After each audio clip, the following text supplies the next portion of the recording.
cordial bienvenida. Nuestro interés es que usted conozca más de la palabra de Dios y las profecías. Y sobre todo que conozca a nuestro Señor Jesucristo. Amén. Muy bien, el tema de esta noche con el que vamos a cerrar tiene por título Cortina de humo. Cortina de humo y la compañía de Jesús. Ese es el título. Y quiero de antemano decirles que el tema de esta noche es la segunda parte del tema de ayer en la tarde. O sea que estoy haciendo una continuidad de dos temas. Y es un tema muy importante, sobre todo para el tiempo que vivimos. Y quiero iniciar recordando a todos nuestros hermanos y amigos que nos sintonizan, quizá en señal abierta, gracias a la red de venir. Quiero recordarles que es posible que durante mi tema yo tenga que hablar sobre algunas denominaciones o tenga que nombrar algunos líderes religiosos, pero no es mi intención en ningún momento, herir a ninguna persona. Mi intención únicamente es presentar la palabra de Dios en su contexto. ¿Estamos claros? Así que si usted se siente aludido, no es nuestro interés. Nuestro interés es predicar el Evangelio. Ese es nuestro interés. Cortina de humo. Como todas las noches, este servidor se va a postrar para tener una palabra de oración. Oremos. Querido Padre que estás en el cielo, no queremos abrir tu palabra sin tu permiso y tu dirección. Señor, el tiempo que este mundo vive es el fin del tiempo del fin. Y hay una gran responsabilidad en todos aquellos que predicamos tu palabra, de levantar la voz y anunciar en qué momento de la profecía estamos ubicados. Por esa razón, ruégote, Señor, que derrames tu espíritu sobre todos los que están sintonizando esta programación a través de la radio, de la televisión, de las redes sociales, sobre mis hermanos católicos, evangélicos y de toda denominación, sobre mis hermanos adventistas, sobre este tu servidor. Derrama tu espíritu, Padre. Úsame como tu instrumento. Que seas tú y tu palabra el protagonista en este tema. Gracias porque nos escuchas. No lo merecemos, somos pecadores, pero tenemos un Salvador maravilloso y en su nombre pedimos todas estas cosas, en el nombre de Jesús. Amén. Bien, luego que hemos orado, no sé si recuerdan el tema de ayer. Hablamos de un poder que trataría de cambiar la ley de Dios. Y digo trataría porque mientras en esta tierra haya un pueblo que guarde los mandamientos de Dios y tenga la fe de Jesús, Dios tiene pueblo. Y su ley no ha cambiado. Y jamás cambiará. En 1 Tesalonicenses capítulo 5, verso 1, dice el apóstol Pablo lo siguiente: pero acerca de los tiempos y de las ocasiones, no tenéis necesidad, hermanos, de que yo os escriba, porque vosotros sabéis perfectamente que el día del Señor vendrá así como ladrón en la noche. Quiero que noten que el apóstol Pablo comienza hablando y utiliza una palabra importante, pero acerca de los tiempos y de las ocasiones, no tenéis necesidad que yo os escriba. Y anuncia que el Señor vendrá como ladrón. Está hablando de su segunda venida. Y noten el cuadro que el apóstol Pablo nos arma a través de su carta. Que cuando digan paz y seguridad, entonces vendrá sobre ellos destrucción repentina, como los dolores a la mujer encinta, y no escaparán. Pablo apunta a que el pueblo de Dios, que Dios ha mantenido desde los días de Adán hasta nuestros días, Pablo apunta a que este pueblo estará claro en cuanto a los tiempos y las sazones y las señales que estarán ocurriendo por doquier. No estaremos en tinieblas. Y de hecho él diga, mira, cuando ustedes escuchen paz y seguridad, yo hago una pregunta, ¿se oye mucho hablar de paz en nuestros días? ¿Quiere el mundo seguridad en nuestros días? Sí. Parece que fuese el tema fundamental que está uniendo al mundo. El mundo se está uniendo bajo la bandera, queremos paz y seguridad. El gran problema es que anhelamos una paz y una seguridad que solo Dios puede dar y que ningún otro ser la puede dar.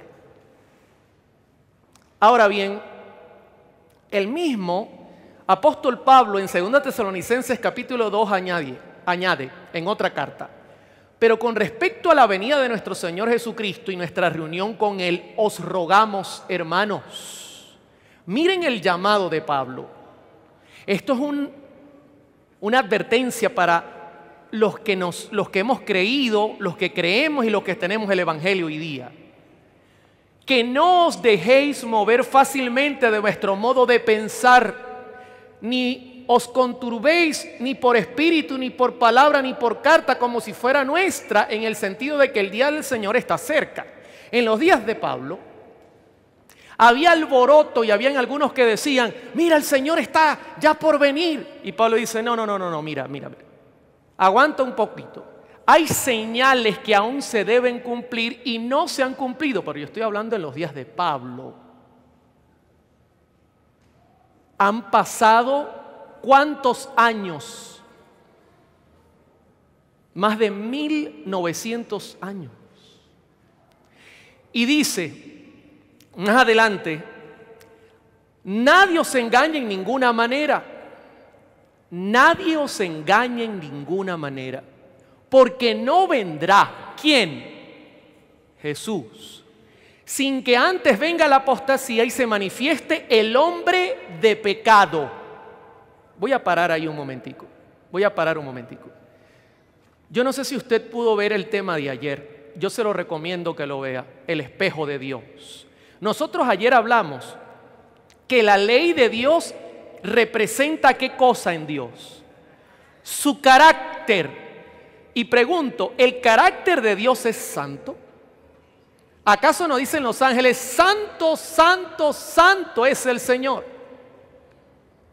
Pero Pablo anuncia que vendría apostasía y que se manifestaría un hombre al cual él llama el hombre de pecado. Quiero decirle algo, en el griego original es anomía.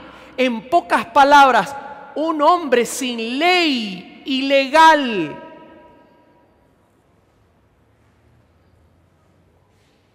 O que está transgrediendo la ley. Fíjese cómo conecta el tema de ayer con el tema de hoy. Porque se levantaría un poder que trataría de cambiar el carácter de Dios que se halla en su santa ley.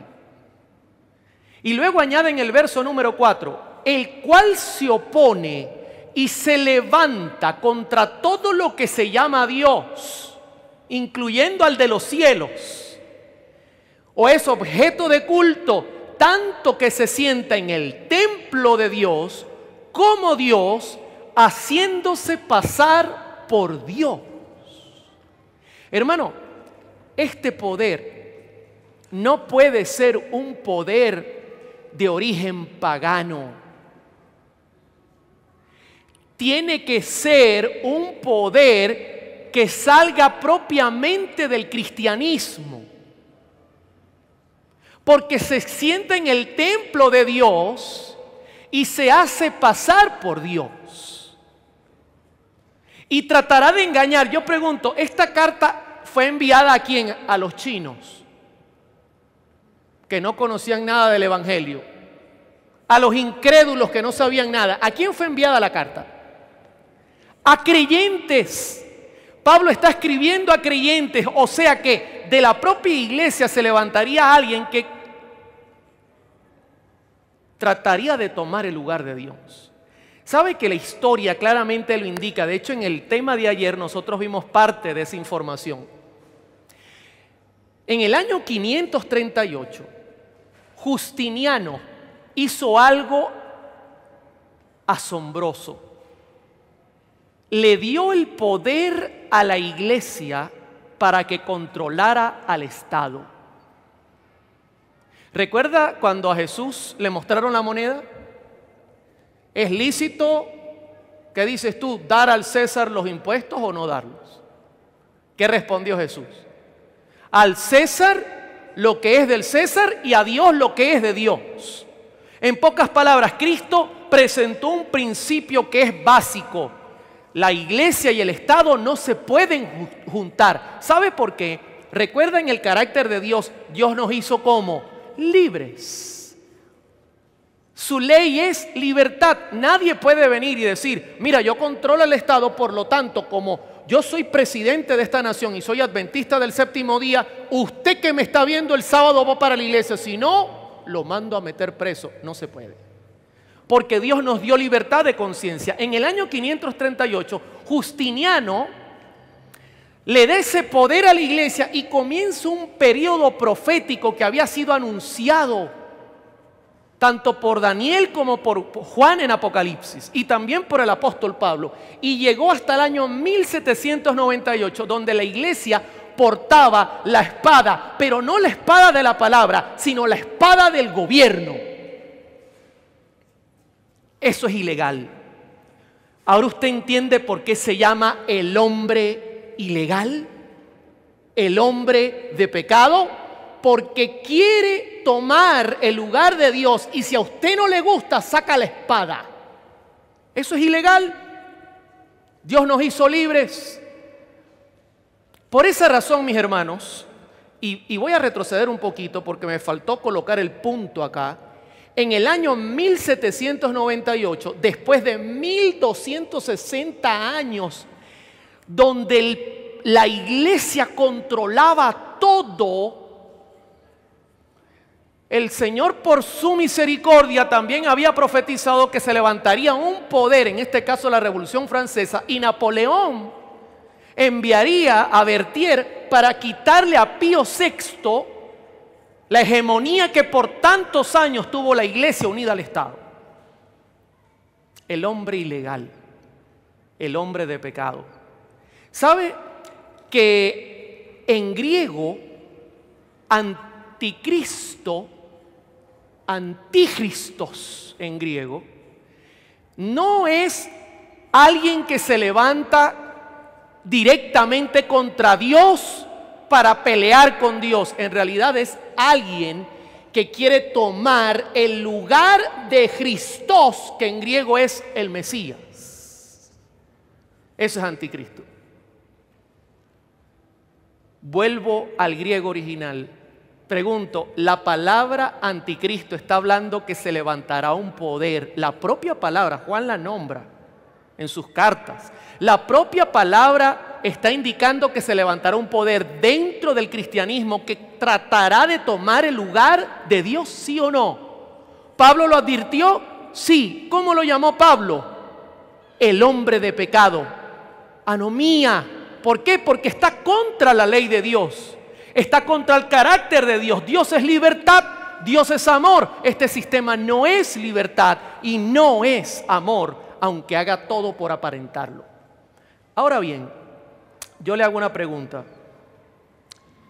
¿Usted cree que la iglesia adventista del séptimo día es la única iglesia que apuntó y dijo, nosotros creemos que este poder, atención, yo no estoy hablando de los que componen la iglesia como feligreses, yo estoy hablando del poder que representa? Nosotros creemos por la palabra de Dios y por la historia y por todo lo que se ha probado que este poder representa el sistema papal. Con todo el respeto a mis hermanos de toda denominación, hermanos, Yo no tengo en absoluto nada contra ninguna iglesia, pero sí tengo en contra de las falsedades y las mentiras mucho que decir. Y no somos los primeros que dijimos que ese sistema era aquel que la profecía apuntaba. ¿Sabe por dónde comenzó eso? Por los reformadores. ¿Y saben quiénes eran los reformadores? Eran sacerdotes y personas que propiamente estaban dentro de esta denominación, de esta iglesia, y que se dieron cuenta porque el Espíritu Santo los guió para darse cuenta, y comenzaron a levantar su voz porque también estaba profetizado que Dios levantaría una reforma desde el mismo seno de esta apostasía. Y fíjense, voy a citar algunos de ellos, son citas duras, pero quiero demostrarle que no hemos sido nosotros, comenzaron ellos a decirlo. Por ejemplo, Martín Lutero, estoy hablando del año 1483 a 1546, me siento ya más libre en mi corazón, pues sé finalmente que el Papa es el anticristo y que su silla es la silla del diablo, decía. Una cita muy dura. Fíjense que Lutero no atacaba a los feligreses. ¿Sabe lo que hizo Lutero? Defender a los feligreses. Les decía, hermanos católicos, no acepten esas ventas que están haciendo para que ustedes sean perdonados. Eso no es de Dios. Lutero salió en la defensa de la iglesia y se le llamó hereje. Felipe Melanchthon, entre 1497 y 1560, que era un colaborador directo de Lutero, dijo: el pontificado romano, con todo su orden y reino, es el mismo anticristo. Tremendo. Lo reconocían. Fíjense la fecha. Adventistas todavía no existía la iglesia como tal. También Juan Calvino, fundador del calvinismo, entre 1509 y 1564, dijo: la cabeza de este reino anatema y abominable en la iglesia occidental es el Papa. Otro más, otro testigo, que se levantó desde adentro. ¿Sabe por qué? Reclamando la libertad que la iglesia merece y que ha recibido por herencia de su Padre, que es Dios. Luego aparece Juan Knox, fundador de la iglesia presbiteriana, 1514-1572. El Papa es el mismo anticristo, más directo no pudo haber sido.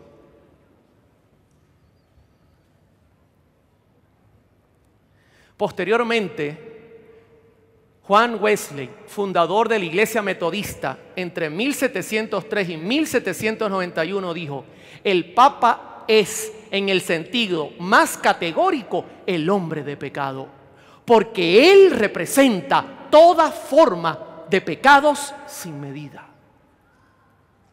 Terrible. Y la historia lo prueba. Durante 1260 años, todo aquel que no se sujetara a la orden de la iglesia era ejecutado. Era tildado como hereje, era perseguido. Yo no estoy contando algo que es nuevo. Usted lo puede mirar, inclusive Discovery Channel pasa documentales donde cuenta las horrorosidades, cómo mataban a la gente sin piedad, cómo las cortaban, para tratar de quitarles de su boca: yo creo en Jesús. Hacían cualquier cosa. El mismo Juan Hus, que era un propio clérigo de la iglesia, levantó su voz y dijo: a mí no me salva el Papa, a mí me salva Jesucristo. Hermanos, a nosotros nos salva Jesucristo, no hay que comprar nada. Y le dijeron: o te callas y te echas hacia atrás o te vamos a quemar. Y dijo Hus: si yo tengo que morir como mártir, moriré por Jesús. Y lo quemaron.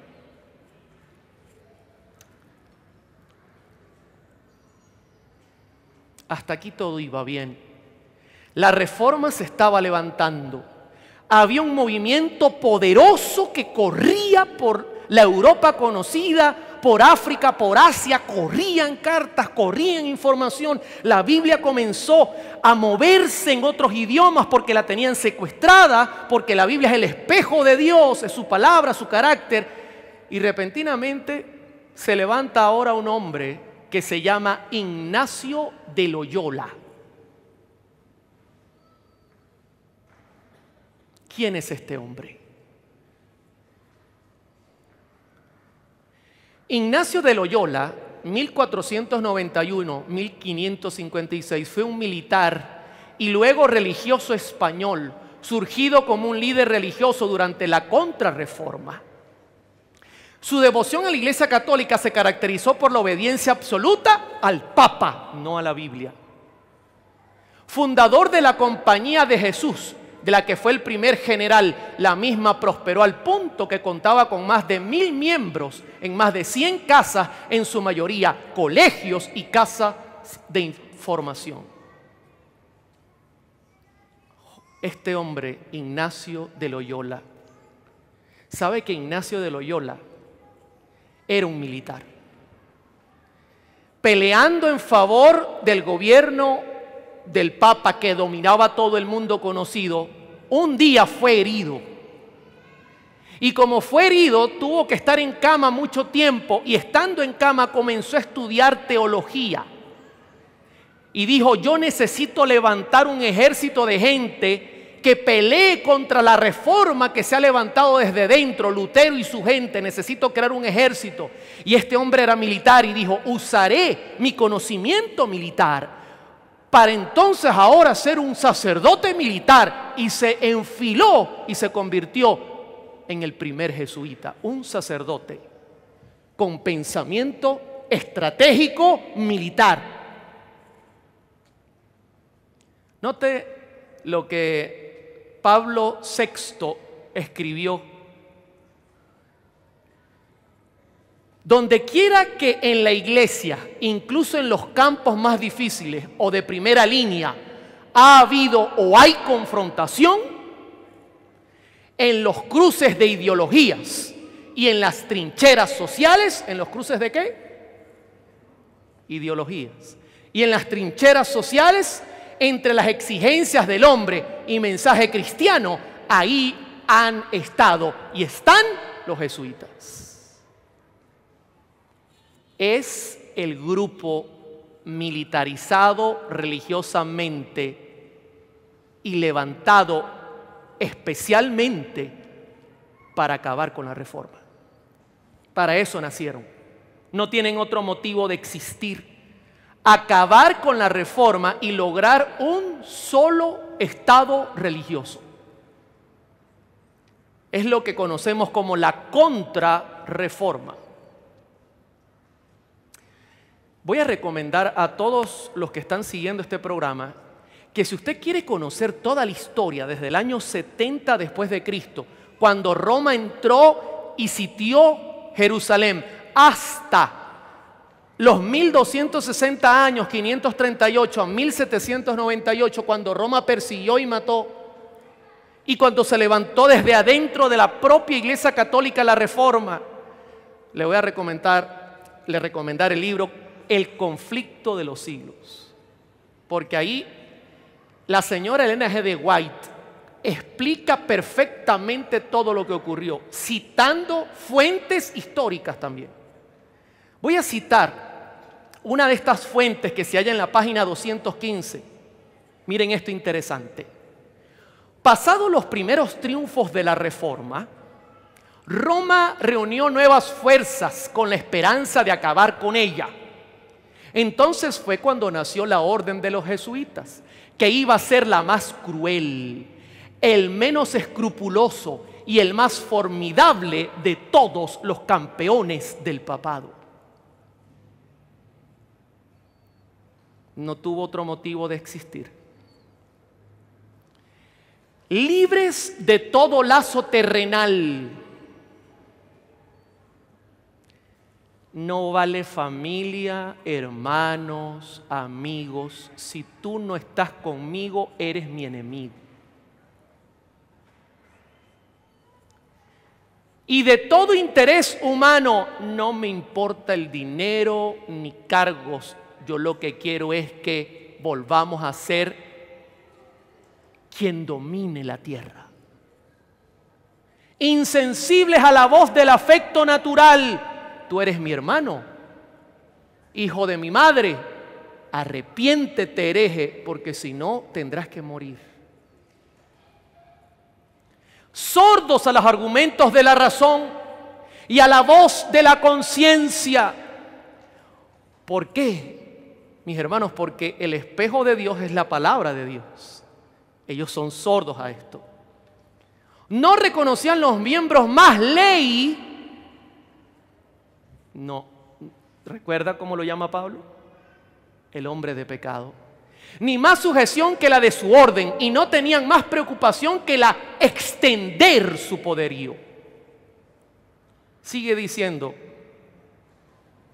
el evangelio de Cristo había sido capacitado a sus adherentes para arrastrar los peligros, soportar los padecimientos sin desmayar por el frío, el hambre, el trabajo, la miseria, y para sostener con denuedo el estandarte de la verdad frente al potro, al calabozo y a la hoguera.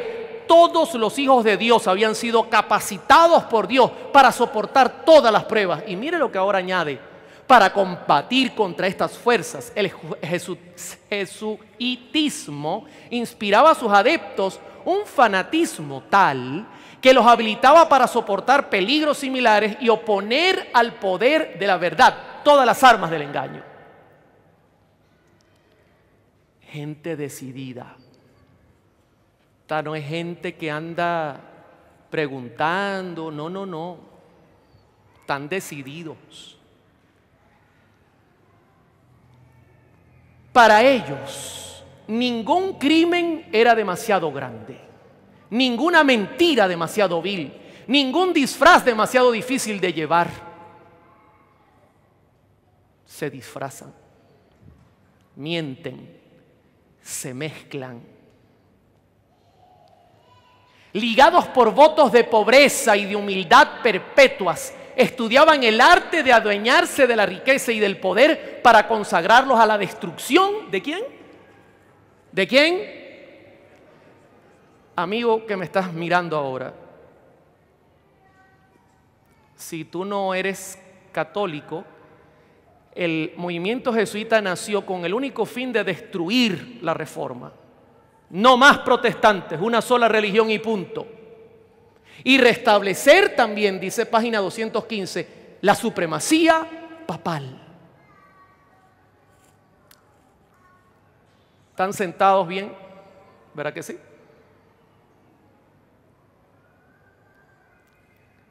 Sergio Rubín y Francesca Ambrogetti escribió este libro que se llama La historia de Francisco, el Papa argentino, el primer Papa jesuita. Ahora imagine el cuadro del 2018 que se nos está formando. ¿Qué dijo el apóstol Pablo? Que en los días finales se levantaría un hombre que lo llamó el hombre de pecado, que trataría de tomar el lugar de Dios. Sí, qué coincidencia. ¿Sabe que inclusive, quiero decirle algo importante, esto es tremendo, el tema que vamos a tocar hoy no es cualquier cosa.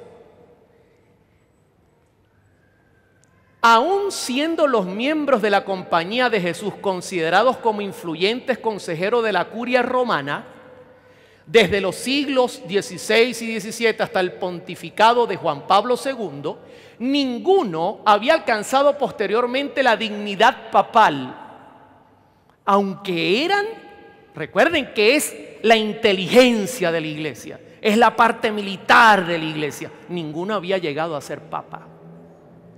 En referencia a las dignidades eclesiásticas y para evitar que la ambición se insinuase en el espíritu de los miembros de la compañía, Ignacio de Loyola añadió en las constituciones por él escritas la obligación de un voto reservado a la Santa Sede. Déjeme decírselo en español.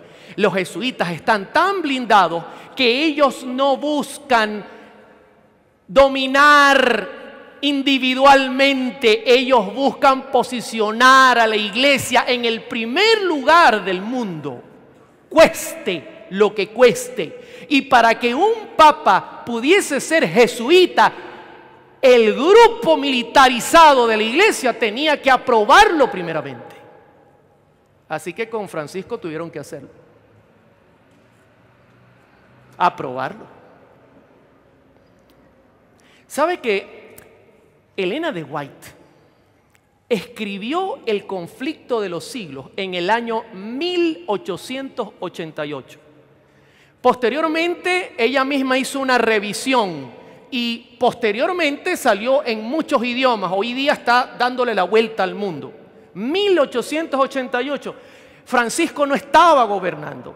Juan Pablo II aún no había ni siquiera aparecido. Y ya esta mujer escribía cosas fantásticas. Mire, yo le digo a la gente de Discovery Channel, le mando un saludo y un abrazo y le mando este mensaje. ¿Quieren tener un buen programa? Investiguen las profecías de Elena de White para que vean que Nostradamus queda en pañales. Estamos a su orden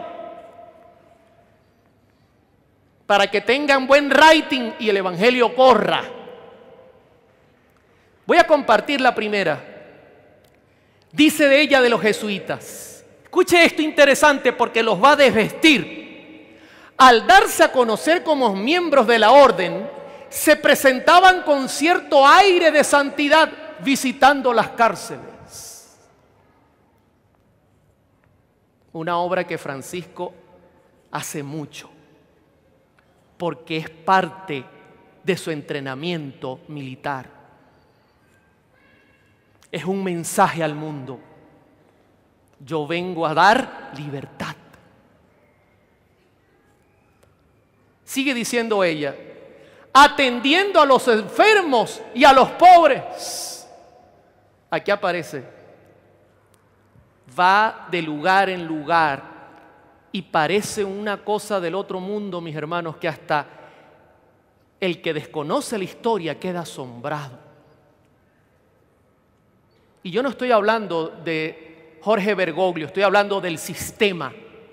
Yo quiero que usted me separe a Jorge Bergoglio, Francisco, del sistema. Yo estoy hablando del sistema que los rodea y de la orden de donde proviene. Aquí aparece en lugares pobres. Hace una obra filantrópica tremenda y todos los medios lo publicitan. Otra cita, haciendo profesión de haber renunciado al mundo y llevando el sagrado nombre de Jesús, de aquel que anduvo haciendo bienes. Va, lava los pies, besa, visita las cárceles, busca a los enfermos, abraza a los pobres. Una cosa fantástica. Pero ahora note lo que ella añade. Pero bajo esta fingida mansedumbre, ocultaban a menudo propósitos criminales y mortíferos. Era un principio fundamental de la orden que el fin justifica los medios. Yo pregunto, ¿eso es bíblico? ¿El fin justifica los medios? Ahora usted entiende por qué le hablo a mis hermanos evangélicos, le hablo a mis hermanos católicos y le hablo a mis hermanos adventistas. Ahora usted entiende por qué el fin justifica los medios. La música popular con letra sagrada justifica que nosotros vamos a ganar almas. ¿Y dónde dice eso la Biblia? ¿Dónde lo dice? Es un arte militar de contrainteligencia. Según dicho principio, escuchen esto, porque es aterrador. La mentira, el robo, el perjurio y el asesinato no solo eran perdonables, sino dignos de ser recomendados siempre que viera a los intereses de la iglesia. Tremendo. Jesús no es así. El Dios que yo amo es amor. Ahora, entre otras de las cosas que este sistema militar especial tiene, ella escribe en la página 216, con muy diversos disfraces se introducían los jesuitas en los puestos del Estado, elevándose hasta la categoría de consejero de los reyes y dirigiendo, ¿qué cosa? ¿Qué cosa? ¿Usted está despierto en Bolivia, sí o no?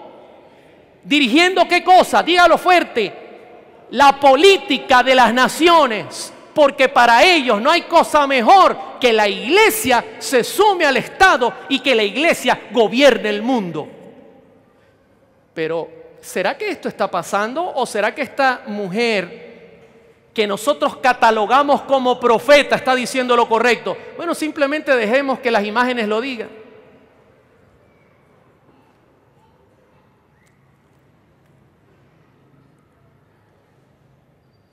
En el centro, con Donald Trump.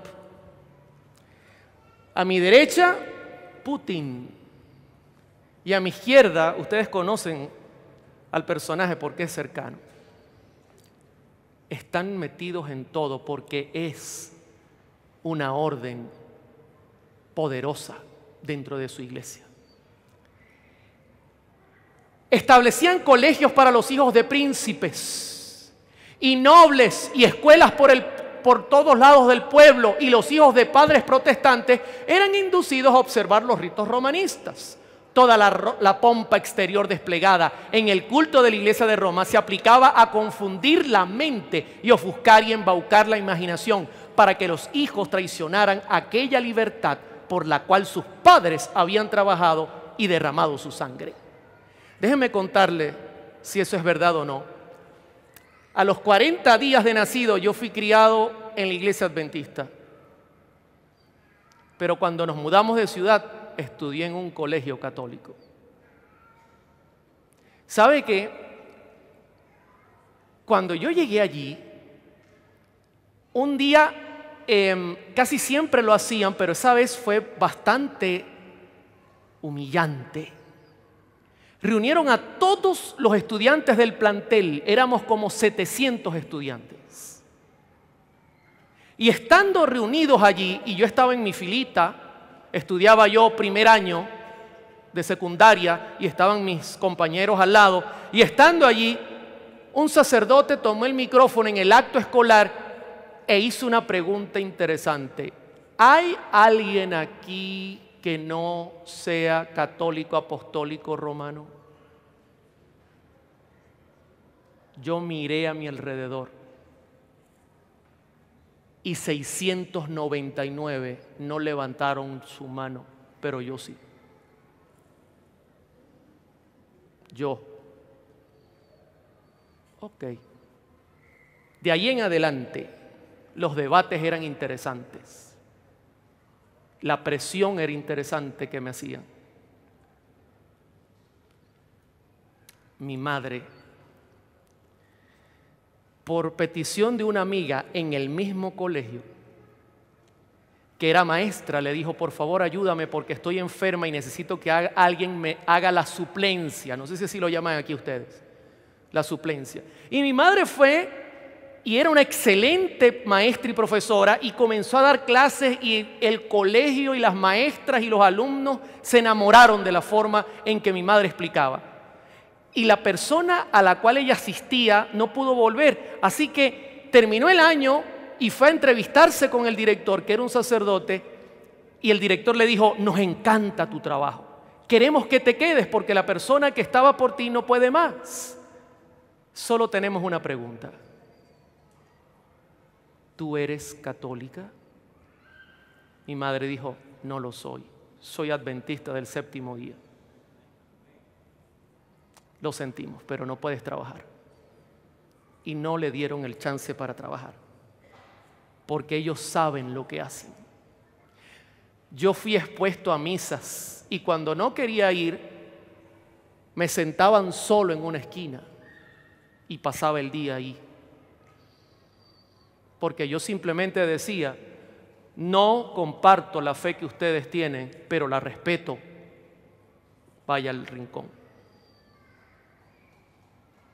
Están bien entrenados. Para completar el cuadro, en la página 216 dice: para otorgarles más poder todavía. ¿Y cuánto más necesitan? Se expidió una bula que restablecía la Inquisición. Déjenme explicar un poquito. En el año 538 en adelante, cuando se colocaron nuevas leyes, cuando el segundo mandamiento fue eliminado, cuando el cuarto mandamiento fue sustituido y cuando se levantó este poder, se ordenó que todo el mundo tenía que ser fiel a lo que la Madre Iglesia mandaba. El que se levantaba, primeramente fue llevado preso, presionado a él, a su familia, y posteriormente comenzaron a matar a diestra y a siniestra. Y como acabaron prácticamente con toda la oposición, según ellos, porque Dios siempre ha tenido pueblo, quitaron la Inquisición. Pero como se levantaba ahora en los 1400 y 1500 la reforma desde adentro, le dijeron a los jesuitas, es necesario activar la Inquisición, una bula que active el proceso, y se lo damos en sus manos. La Inquisición era la orden que privaba a una persona de libertad si su pensamiento era contrario al del Papa. Fuese científico, fuese religioso, lo que fuese, si contradecía al Papa, había que tenerlo preso. Y si no se echaba para atrás, había que presionarlo. Y si no se echaba para atrás, amenazarlo con la muerte. Y si no se echaba para atrás, había que matarlo. Tanto que un científico prominente dijo que la Tierra era redonda, pero el Papa decía que era cuadrada y que una tortuga la tenía en el lomo y por eso temblaba cada vez que había un paso de la tortuga. Y el científico dijo, eso no es así, yo tengo pruebas de que no es así. A la Inquisición.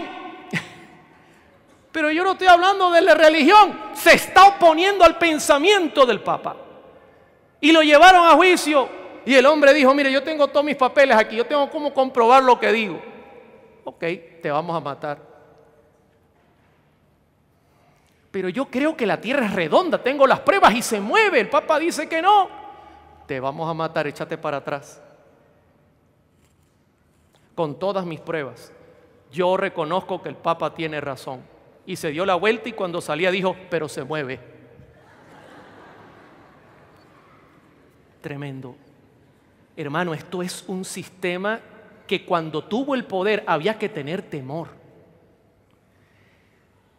Sigue diciendo el conflicto de los siglos, página 217. Estos eran los medios que se valía Roma para apagar la luz de la reforma, para privar de la Biblia a los hombres y restaurar la ignorancia y la superstición de la Edad Media. Pero debido a la bendición de Dios y al esfuerzo de aquellos nobles hombres que él había suscitado para suceder a Lutero, el protestantismo no fue vencido. Déjeme decirle una buena noticia. Cualquier poder que se levante sobre la tierra, si Dios no está con él, está vencido. Bendito sea el nombre de Dios. Pueden tener el ejército más grande, pueden tener el poder más grande, pero con Dios ya somos la mayoría. Porque más están con nosotros que contra Dios. Ahora bien, ¿recuerdan que estudiamos ayer que se levantaría un poder que cambiaría la ley? ¿Recuerdan bien? ¿Qué representa la ley? El carácter de Dios. Y Dios es libertad. Así que si quieren cambiar la ley, ¿qué pasará con la libertad? La van a restringir. Terrible. Pero tengo una noticia interesante. Además de querer cambiar la ley, el texto añade un punto que hoy vamos a analizar. Daniel 7:25 dice, y hablará, fíjense el poder, lo prepotente que es. Cuando tiene el poder en sus manos es otra cosa, mis hermanos. Decía un sacerdote que salió del mismo sistema jesuita, que cuando la Iglesia Católica Apostólica Romana en su sistema papal es más amor, es su momento más peligroso. Y hablará palabras contra el Altísimo y a los santos del Altísimo, que dice, quebrantará. Pregunto, ¿lo hizo o no lo hizo? ¿Qué? Mire, hermano, revise en Google, ahí está la historia de la Inquisición. Pregunte qué poder persiguió. Es sencillo, esto es algo que no hay que tener la sabiduría de Salomón. Y pensará, cree que lo puede hacer, cambiar los tiempos y la ley, y serán entregados en su mano hasta tiempos y medio tiempo. No tengo chance de presentar este ciclo, pero sí voy a concentrarme en los tiempos, porque ayer le hablé de la ley. ¿Qué es eso de cambiar los tiempos? ¿Sabe cómo se llama cambiar los tiempos en la mentalidad jesuita? Se llama estrategia de inteligencia militar.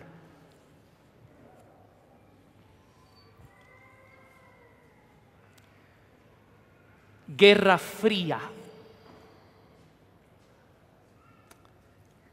Primero entendamos qué son los tiempos. Hechos capítulo 1. Entonces, los que se habían reunido le preguntaron diciendo: Señor, son los discípulos, está Jesús en el monte del Olivar, está pronto para subir, ya los ángeles vienen a buscarlo.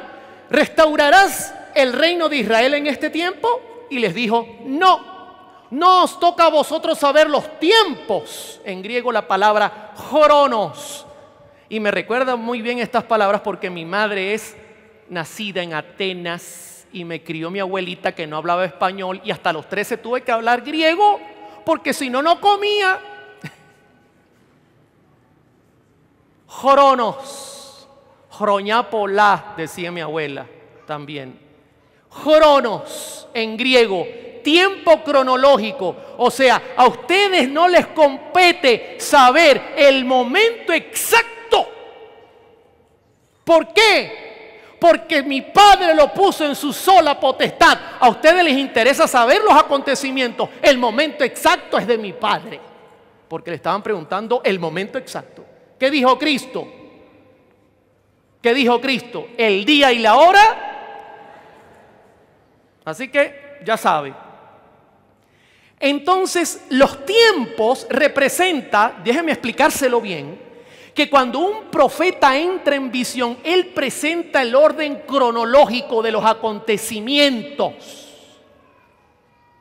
Son los tiempos. Por ejemplo, si yo le pregunto, profeta Juan, ¿cuándo se va a levantar el poder? Oliver, tranquilo, mira, tú solamente mira las señales. Un poder que se levante, que quite la ley. Cuando tú lo veas, entiende lo que yo escribí en Apocalipsis 13 del 1 en adelante. Ok, pero pregunto, ¿eso ocurrirá antes de la venida de Cristo? Claro, mira el orden cronológico de las cosas. Porque lo que Dios presenta al profeta, hermano, para que usted esté claro dónde estamos parados, tiene que haber un orden cronológico. Usted no puede andar en tinieblas. Ay, ¿será que falta mucho para que Cristo venga? ¿O será que falta poco tiempo? Los discípulos dicen: Señor, ¿vas a restaurar ahora? Estaban ignorantes en el orden cronológico. Y Jesús le había dicho: habrá guerra, rumores de guerra, habrá esto. Y ellos no habían visto nada todavía y andaban preguntando. Ahora pregunto, ¿nosotros hemos visto guerras, rumores de guerras, engaños? O sea que estamos viendo el orden cronológico suceder. ¿Sabe que Mateo 24 está escrito en orden cronológico?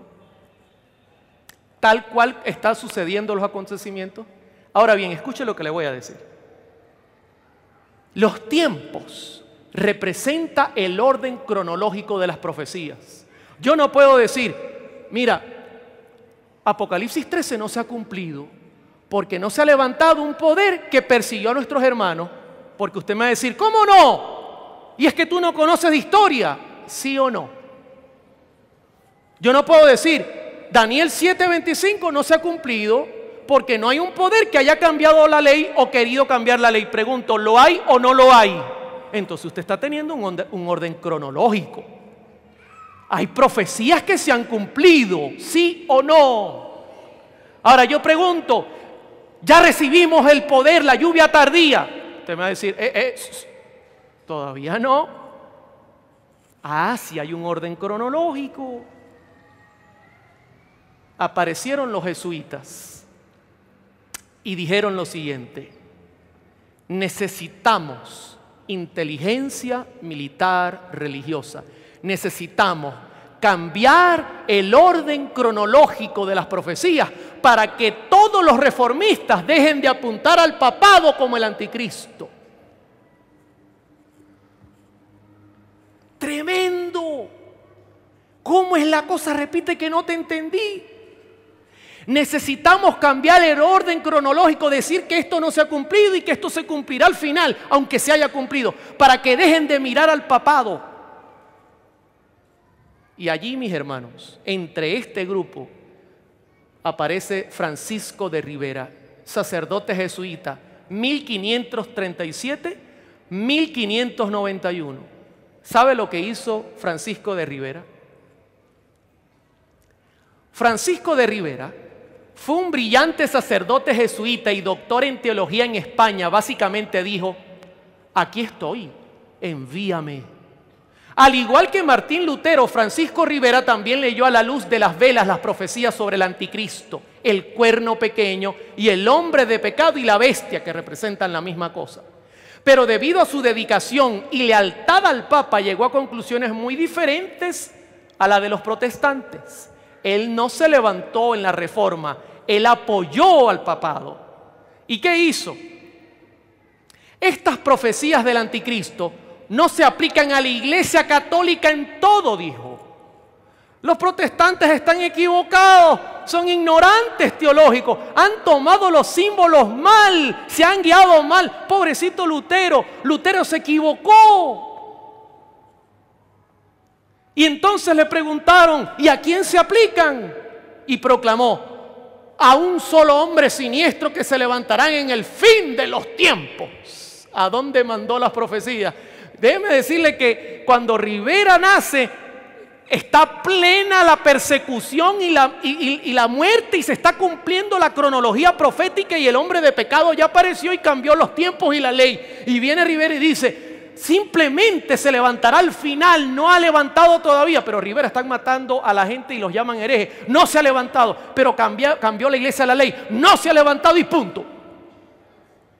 ¡Fantástico!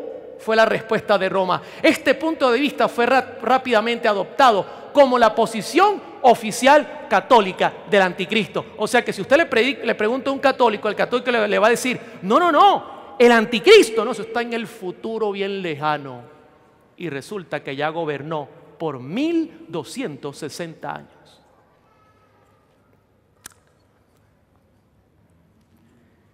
En 1590, Ribera publicó un comentario sobre el Apocalipsis de 500 páginas, mis hermanos, como una contrainterpretación a la opinión predominante entre los protestantes que identifican al papado con el anticristo. Ribera aplicó todo el libro del Apocalipsis al tiempo del fin y no a la historia de la iglesia, diciendo: habrá de 3,5 años literales más o menos inmediatamente antes de la segunda venida. El anticristo será una sola persona malvada, no un sistema, que aparecerá 7 años antes del fin y que sería recibido por los judíos y reconstruiría Jerusalén. ¿Verdad? Sí. Y entonces, ¿por qué Lutero, Calvino? Esos están locos, se le fueron los tiempos. Los tiempos es como nosotros decimos: no ha aparecido el anticristo, es un solo hombre malvado. ¿Y cuándo va a aparecer Ribera? Al final, 7 años antes que Cristo venga. ¿Y cuándo son esos 7 años? No sabemos. Qué forma tan interesante de estudiar la teología. Ahora la cosa se pone un poco más complicada, porque Manuel de Lacunza, que fue otro jesuita chileno, escribió un manuscrito en español titulado La venida del Mesías en gloria y majestad, bajo el seudónimo de Juan Josafá Rabín Benserrá, en 1971. Lacunza escribió bajo un nombre judío para ocultar el hecho de que él era católico, con el fin de dar a su obra una mejor aceptación. ¿Adentro de dónde?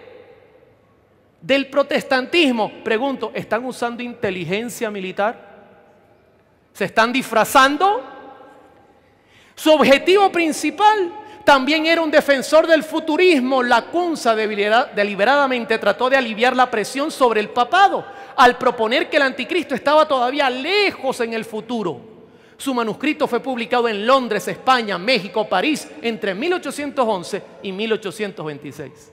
Inteligencia militar. Vamos a confundir. Sigo leyendo. El futurismo de Ribera no representó una amenaza positiva a los protestantes durante 3 siglos. O sea, por 3 siglos, esa visión de Ribera no hizo mayor ruido. solo se limitaba prácticamente a la iglesia romana, pero a principios del siglo XIX resurgió con la vehemencia y se aferró a los protestantes de la iglesia oficial de Inglaterra. Se filtró la teología del futurismo, todo eso es para adelante. Eso no ha pasado todavía. Pregunto, ¿conoce usted este nombre o este título? ¿Cómo dice ahí? ¿El qué? El rapto secreto. Mire, parece el traje que yo cargo. Quedó el traje ahí en el mueble, pero de repente se quedó gente y otros se fueron. Y entonces, ¿y dónde está Oliver que no aparece? No, se lo raptaron.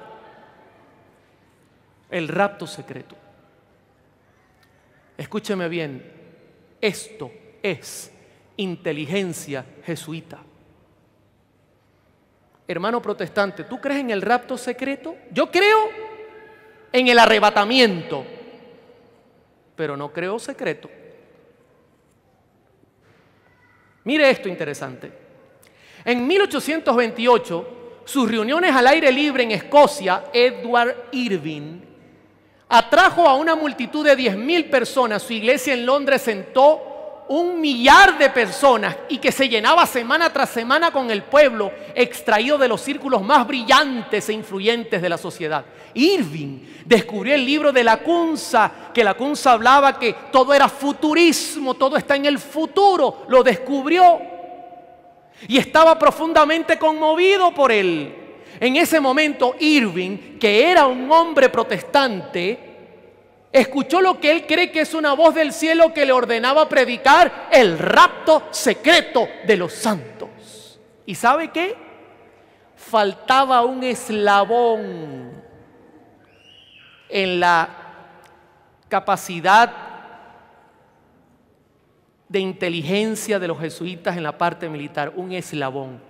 Si nosotros decimos que todo eso será en el futuro, y escuche lo que le voy a decir porque esto es serio lo que voy a decir ahora. Si nosotros decimos que todas estas profecías que hoy día estoy nombrando están en el futuro muy lejano, ¿qué le vamos a decir a la gente para que cuando vean que se les va a perseguir y a matar, no sospechen? No sé si entiende lo que estoy diciendo. ¿Qué les vamos a decir para que no sospechen cuando vean la gran tribulación? Porque nosotros vamos a perseguir cuando retomemos el poder. Enseñémosle que se los vayan a llevar en un rapto secreto. Escuche esto.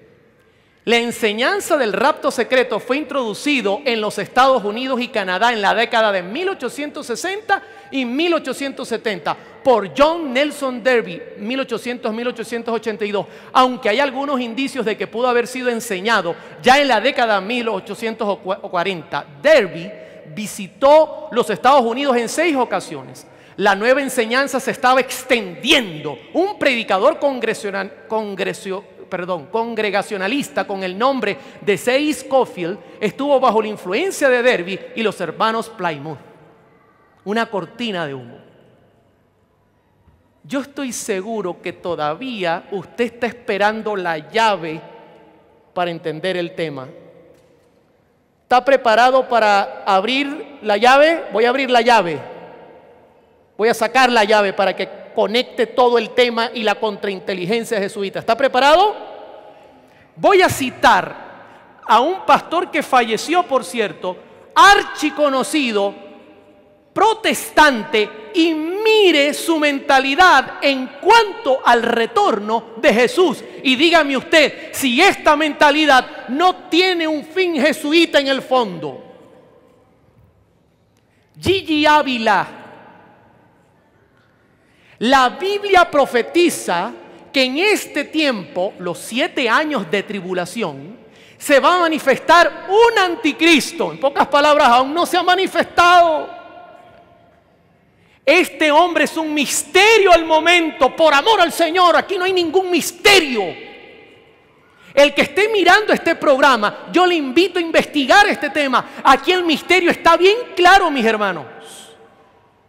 pero se manifestará con gran engaño en el futuro, y el tiempo de su aparición está muy cerca, dice Gigi Ávila. Por lo menos de todo lo que dice, por lo menos pegó una, porque está por reaparecer este poder. Iglesia Majestad, sabemos que ese hombre se manifestará en breve y engañará a todas las naciones. ¿Tiene razón Gigi Ávila?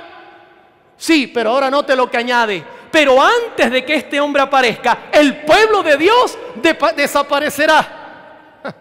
Tremendo. ¿Cuándo desaparecerá el pueblo de Dios? ¿Antes o después? Antes. El rapto de la iglesia es el evento que nos librará ¿de qué cosa? De este terrible juicio. Ahora, yo se lo voy a decir en español. Aquí está la matemática jesuita, la inteligencia militar. Enseñemos a los protestantes que Dios se llevará a su pueblo antes del desastre que viene, de la persecución que viene, de los juicios que viene, y ellos no se preocuparán por quién perseguirá a la iglesia. Brillante, brillante. Enséñenles que no van a pasar por ningún por ningún juicio, ni nadie los va a perseguir. Y no se preocuparán. Brillante, mis hermanos. Hoy día el pueblo protestante está en tinieblas en cuanto a la venida de Jesús. No tiene ni idea de cómo se está perfilando el mundo. Tristemente lo digo, con dolor en mi alma lo digo. Y escuchen lo que le voy a decir. Y nosotros que sabemos, queremos andar con la boca callada. ¿Cómo es posible, mis hermanos? Que esa sangre no caiga sobre mí ni mi familia. Es mi deber anunciar que el tiempo es cercano, mis hermanos. Todo se está cumpliendo. Los protestantes ya han cedido, han dejado pie para que el catolicismo reine nuevamente. Las religiones del mundo unidas al espiritismo dicen amén. Y nosotros tenemos un mensaje potente. Viene una tremenda tormenta. Los únicos que tienen el anuncio para dar son los adventistas del séptimo día, mis hermanos. Porque aunque en el mundo hay judíos mesiánicos, hay gente que guarda el sábado, no tienen la información y la inteligencia que Dios ha dado a su pueblo. Esto es algo serio, esto no es para jugar a la iglesia, esto es para hablar de un mensaje poderoso. ¿Estamos entendiendo lo que estoy diciendo? Engañaron terriblemente al mundo. Lograron su objetivo. La contrainteligencia entró y mintió abiertamente. Y tengo algo que decirle, mis hermanos. Cristo viene. Cristo vuelve. Y su venida no va a verse por CNN. En Mateo 24 dice: así que si os dijeren, mirad, está en el desierto, no salgáis. O mirad, está en los aposentos, no le creáis. Porque como el relámpago que sale del oriente y se muestra hasta el occidente, así también será la venida del Hijo del Hombre. Va a ser algo, pregunto, el relámpago suena. Antenoche cayó una tormenta aquí y yo andaba agarrado de la cama. Y Federico corría de un lado. Las antenas, decía, ya de venir. Tranquilo, Federico, allá hay ángeles. Porque donde quiera que tuviese el cuerpo muerto, allí estarán, ¿qué dice? Y mire lo que dice: e inmediatamente después de la tribulación. ¿Después de qué? ¿Antes o después? Después, hermano protestante. Una vez le decía a una señora que le estaba dando un estudio, que es protestante, le decía: la iglesia va a pasar por la gran tribulación. Dios me libre, decía la señora. No pida que Dios le libre, pida que Dios le soporte, le aguante en su mano. Eso es lo que debe pedir el pueblo de Dios. Dice: de aquellos días el sol se oscurecerá, la luna no dará su resplandor, las estrellas caerán del cielo, las potencias serán conmovidas. Entonces, óyeme, yo no veo nada escondido. Aparecerá la señal del Hijo del Hombre en el cielo y la lamentarán todas las tribus de la tierra, y verán al Hijo del Hombre viniendo sobre las nubes del cielo, calladito en silencio, con poder y gran gloria, dice la Escritura. Bendito sea el nombre de Jesús. Dice Mateo 24:31, y enviará sus ángeles con gran voz. Vamos, ¿qué instrumento podría yo poner ahí para que no suene duro? ¿Sabes que cuando el tío pone aquí la trompeta, le ponen lejos el micrófono? Porque si se lo ponen cerca y le da volumen, suena la trompeta nada más. Porque la trompeta suena, mis hermanos. Eso no viene escondido, viene con voz de trompeta y juntará a sus escogidos de los cuatro vientos del extremo del cielo hasta el otro. Es clara la venida de Jesús, será ruidosa, será llena de gloria y poder. Y entonces, ¿dónde está escondido? ¿Qué es eso? Dice Apocalipsis 1:7, he aquí que viene en CNN Noticias, por DirecTV. No se lo pierda, por HBO. He aquí que viene con las nubes. ¿Y qué dice? Y no es el ojo del entendimiento. Es este ojo que usted tiene aquí, estos dos. Y el que tenga uno, y el que esté ciego verá.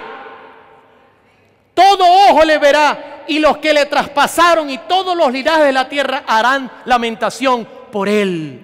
Fíjense que Pedro ratifica lo que dice Juan en 2 de Pedro 3:10. Pero el día del Señor vendrá como ladrón en la noche, en el sentido de sorpresa. Porque el ladrón no avisa, aunque sus profecías anuncian claramente, será sorpresivo para el mundo. En el cual los cielos quedarán ahí, pasarán con gran estruendo. ¿Qué es un gran estruendo? Ruido, y los elementos ardiendo serán deshechos, y la tierra y las obras que en ellas hay serán quemadas. Solamente comparto unos poquitos. Yo pudiese pasar toda la noche citando textos donde hay ruido en la venida de Cristo. Mire este texto. Este texto lo miró Jeremías. Jeremías entra en visión y dice: mis entrañas, me duelen las fibras de mi corazón. Mi corazón se agita dentro de mí. No callaré, porque sonido de trompeta has oído, oh alma mía, pregón de guerra. ¿Hasta cuándo he de ver bandera? He de oír sonido de trompeta. Jeremías estaba profetizando lo que ocurriría con Babilonia, pero ahora lo conecta con la venida de Jesús y dice: miré a la tierra y que estaba desolada y vacía, a los cielos y no había en ellos luz. ¿Cómo es eso que se queda un pueblo y que se pone el templo y mientras los judíos pasan por otro juicio? ¿Qué es eso? Miré a los montes y temblaban y todos los collados fueron destruidos. ¿Sabe lo único que me gusta? Lo que más me gusta de este pasaje es que Satanás se va a quedar en esta tierra, en ese estado. 1000 años, Señor, 1000 años. Oscuro. Tremendo regalito para que medite. Finalmente, Apocalipsis 6 dice: miré cuando abrió el sexto sello, y aquí hubo un gran terremoto. Y el sol se puso negro como tela de silicio, y la luna se volvió toda como sangre. Esto se va a repetir, porque algunas cosas apuntaban al inicio del juicio. Y las estrellas del cielo cayeron sobre la tierra como la higuera deja caer sus higos cuando se sacuda por un fuerte viento. Y el cielo se desvaneció como un pergamino que se enrolla. ¿Sabe por qué Juan dice que el cielo se desvanece? Porque ahora usted sí va a ver a los ángeles. Se enrolla el cielo y Juan mira ya la figura de la palma, una nube como negra al principio y comienza mientras se acerca a llenarse de gloria. Y los reyes de la tierra, los grandes, los ricos, los capitanes, los poderosos y todo siervo y todo libre se escondieron en las cuevas y entre las peñas de los montes y decían a las peñas, a los montes: caed sobre nosotros y escondednos del rostro de aquel que está sentado sobre el trono y de la ira del Cordero, porque el gran día de su ira ha llegado. ¿Y quién podrá sostenerse en pie? El que tenga el carácter de Dios. Bendito sea el nombre de Dios. Dios promete, mis hermanos, que nos sostendrá en la prueba. La gente me dice, hermano Oliver, ¿y a usted no le da temor? Vuelvo y le repito, pase la prueba de hoy, preocúpese cuando amanezca mañana por la de mañana, y así sucesivamente, y cuando venga lo que venga, usted estará tan acostumbrado a caminar con Dios que nada lo va a mover de su fe. No, es que yo me voy a preparar cuando venga la tribulación. ¿Qué? Se va a preparar el mismo día del examen. A ese examen no lo va a pasar nadie que se copie. Nadie podrá copiarse. El tiempo es hoy, ahora.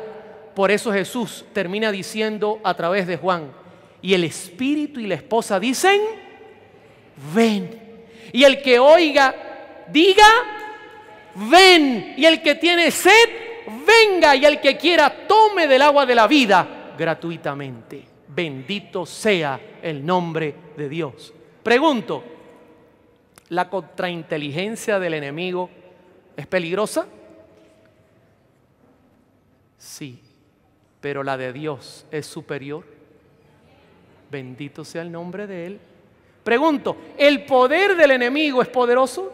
Valga la redundancia. Pero el de Dios es superior. ¿Cuántos hoy toman su decisión? Hoy, porque yo hoy puedo decidir de ponerse del lado del Altísimo. Póngase de pie. Si usted me está mirando por televisión, póngase de pie. Decida hoy. Si usted está mirando por internet, ponte de pie. Porque Dios está dispuesto a sellarte con su ley, que es su carácter. Y nada te moverá. Yo confío, mi hermano, que Dios nos dará la victoria, porque nuestro capitán hasta hoy no ha perdido la primera batalla. Y no las va a perder. Ni la tuya ni la mía tampoco. Que Dios le bendiga. Vamos a orar. Vamos a orar.